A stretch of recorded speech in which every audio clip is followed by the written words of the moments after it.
Olá, pessoal, tudo bem? A cultura do arroz, sendo que na aula passada nós terminamos a cultura da mandioca e hoje nós vamos dar início à cultura do arroz. Então aqui está mostrando as referências bibliográficas para cada cultura, né? Arroz, batata, soja, feijão e mandioca, no qual já finalizamos. E dentro da cultura do arroz, como referência nós temos Arroz do Plantio à Colheita, da editora UFV. Aqui nós temos a referência dela, porém a qual vou utilizar é do ano 2019. Falando um pouco sobre desenvolvimento de seres vivos. Variações de volume, peso, forma, estrutura, visíveis ou não. Pressupõe que essas variações implicam em mudanças de necessidade e de sensibilidades dos indivíduos. Então, o desenvolvimento implica em mudanças em um sentido mais amplo, enquanto o crescimento se restringe ao aumento físico de volume, peso e estatura. Então, o desenvolvimento das plantas, né, dos seres vivos, se implica o quê? Ele vai ter desenvolvimento, ele vai crescer durante a cultura, né? Digamos, durante a condução da cultura, nós vamos ter diferentes estágios de desenvolvimento, dentre deles inclui o crescimento. O crescimento, no caso, a percepção vai ser o aumento físico de volume, peso e estatura. E o desenvolvimento vai ser quando ele vai passar, tipo, de um estágio para o outro. Ele na semeadura, ocorre a germinação emergência. Emergência vai para o estágio vegetativo da planta. E quando tem o primórdio floral, vai para o reprodutivo. Então, aqui está mostrando também. Aqui nós temos a questão do fotoperíodo, né? Do NDVI. Em função, aqui nós temos o plantio, provavelmente, né? Plantio, desenvolvimento. E aqui nós temos, ao longo da cultura, como que é feita a maior necessidade de temperatura de fotoperíodo ou não dentro da cultura.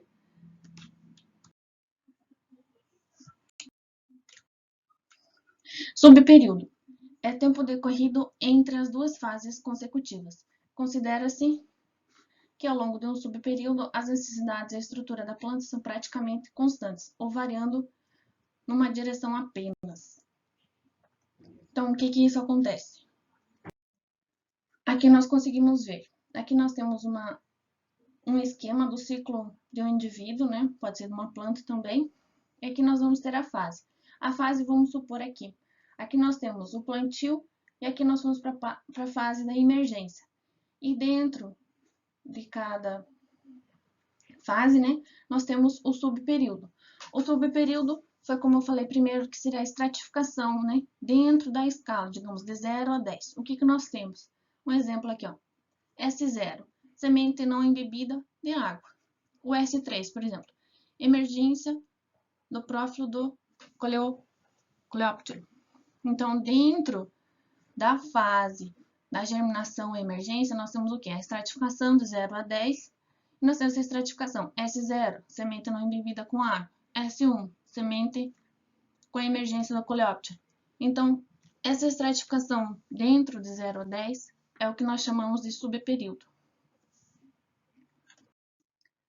E estágio são subdivisões dentro de um subperíodo ou mesmo caracterizando uma fase. Eles também são momentos específicos dentro do ciclo do indivíduo, mas não necessariamente de transformação, como são as fases.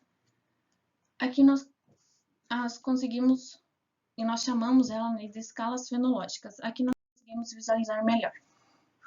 Então, aqui está mostrando, né? Então, aqui estou mostrando que essa escala é usada aqui no Brasil, BBCH.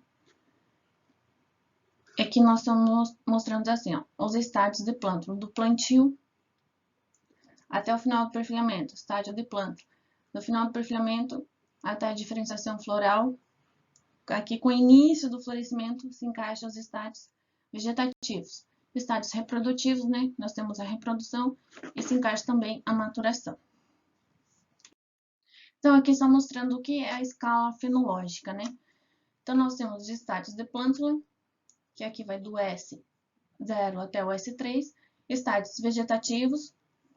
Vegetativo por quê? Porque o V, né, V1, vai até o V13. E aqui nós temos algumas estratificações dentro de cada estágio também. Estágios reprodutivos. E quando chega aqui embaixo, né, nós já vamos ter a maturação também, que é dentro do estágio reprodutivo. Então, isso aqui é o que nós chamamos de escala fenológica, que é usado, né, para várias culturas, principalmente nas grandes culturas anuais. Então, agora nós vamos dar início à cultura do arroz. O nome científico dela é Oryza sativa. Então, dentro dessa cultura, nós vamos verificar alguns pontos principais, sendo a importância socioeconômica, a origem e o uso, né, dessa cultura, a taxonomia, botânica e morfologia, algumas cultivares, sendo que o assunto até a primeira prova vai ser que cultivares, né, manejo da cultura, adubação, colheita e processamento vai ficar para o segundo bimestre.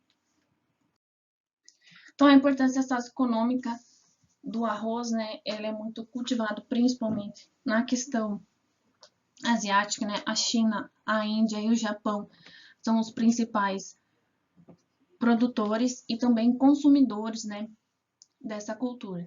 Nós podemos observar, né, a questão de rendimento econômico, né, principalmente para os países asiáticos.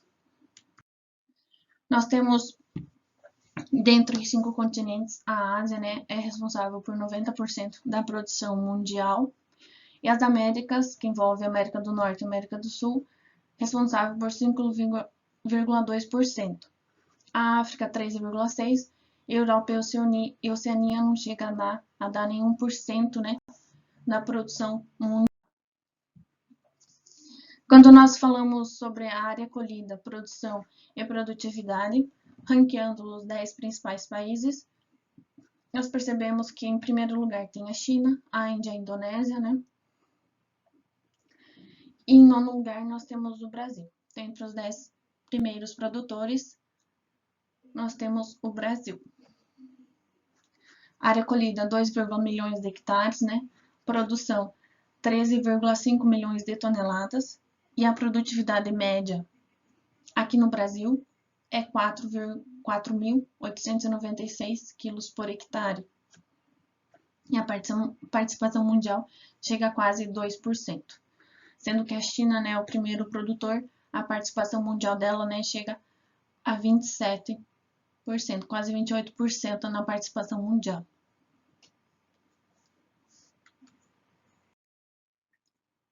Quando nós falamos dos principais países exportadores, né, nós observamos os principais países exportadores de arroz, né,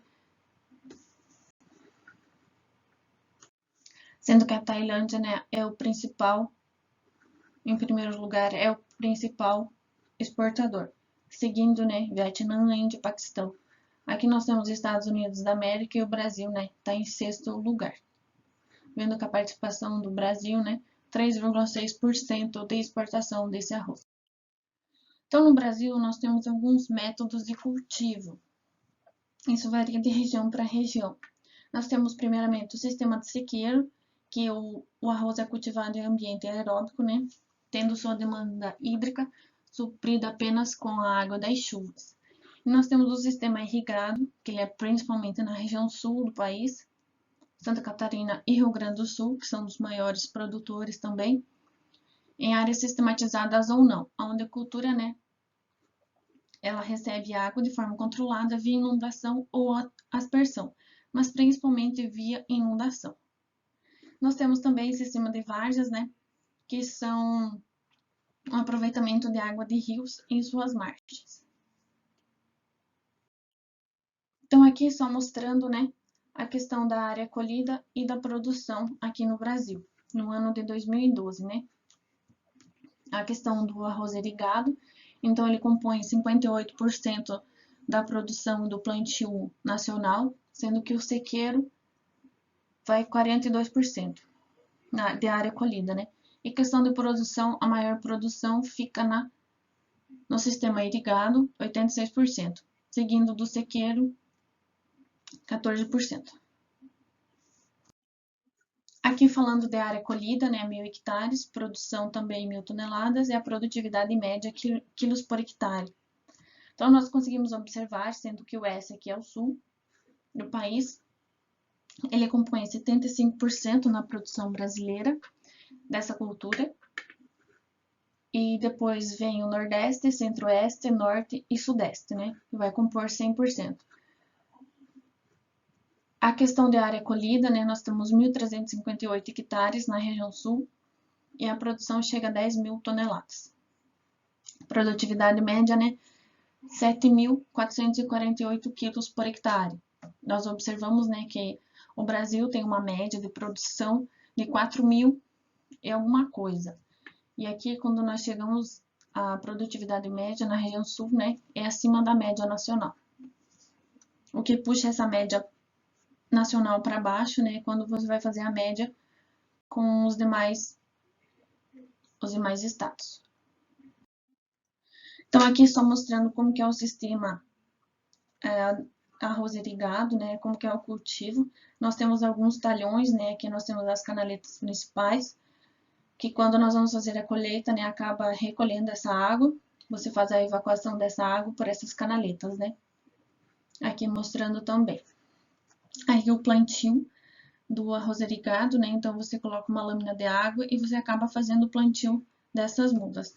Aqui nós temos o sistema de colheita, né, então arroz irrigado de várzea, Rio Grande do Sul 99%, Santa Catarina 93% é cultivado assim. Produtividade mais ou menos 7.000 hectares. Quando nós vamos olhar arroz e sequeiro ou terras altas, né? Sudeste, São Paulo e Minas Gerais, Centro-Oeste, Goiás e Mato Grosso, Nordeste e Maranhão. Produtividade, a média, né? 5.000 hectares. Então, o sistema cultivo arroz e sequeiro é o normal, como se ocorresse para as demais culturas também. Então, aqui só mostrando os principais estados produtores, né? Paraná não, Rio Grande do Sul e Santa Catarina são os principais produtores, sendo que Rio Grande do Sul compõe 66%,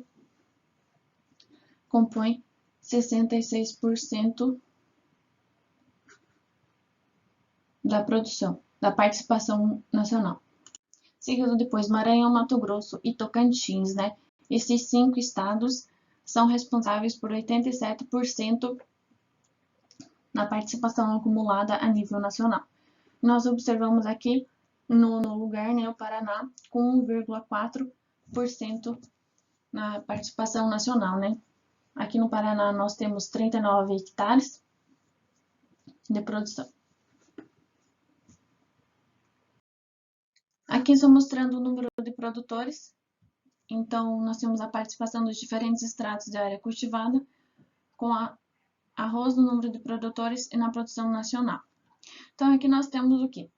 Pequenos produtores, médio e grandes produtores. Pequenos produtores até 10 hectares, médios até 100 hectares, menor que 100 hectares, grandes acima de 100 hectares. Então, nós temos o número de estabelecimentos, 97% dos estabelecimentos nacionais possuem até 10 hectares e 61% da produção de arroz no Brasil vem de grandes produtores.